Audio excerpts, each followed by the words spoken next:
क्षितिज पर लालिमा छाई हुई थी और अचानक सूरज प्रकट हुआ। लड़के ने अपने पिता से हुई उस बातचीत के बारे में सोचा और खुश हुआ। इस बीच वह बहुत से किले देख चुका था और बहुत सी स्त्रियों से मिल चुका था, लेकिन उसकी बराबरी कोई नहीं कर सकती थी, जो उसके बाद से कई दिनों तक उसकी राह देखती रही थी।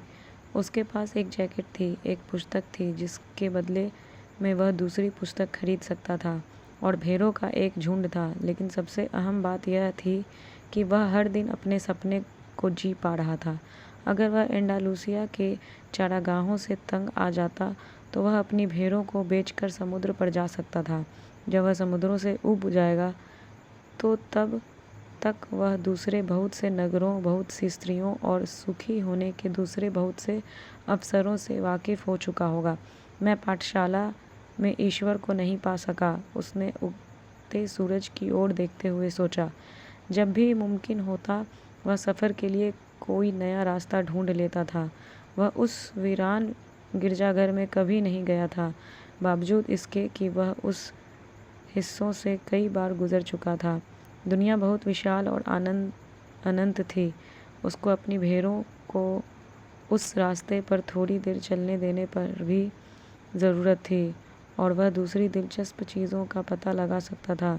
समस्या यह है कि उनको इस बात का एहसास ही नहीं होता कि वे हर दिन एक नए रास्ते पर चल रही होती है।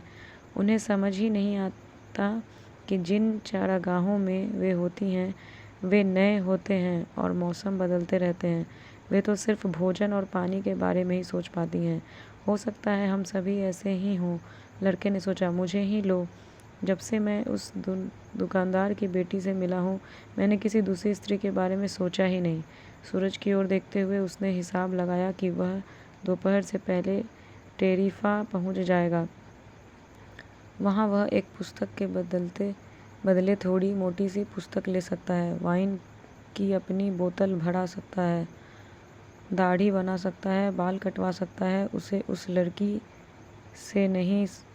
लड़की से मुलाकात की तैयारी करनी जरूरी थी, और वह इस संभावना के बारे में नहीं सोचना चाहता था कि कोई दूसरा गडरिया भेड़ों का उससे बड़ा झुंड लेकर वहाँ पहले ही पहुँच चुका हो और लड़की का हाथ मांग चुका हो।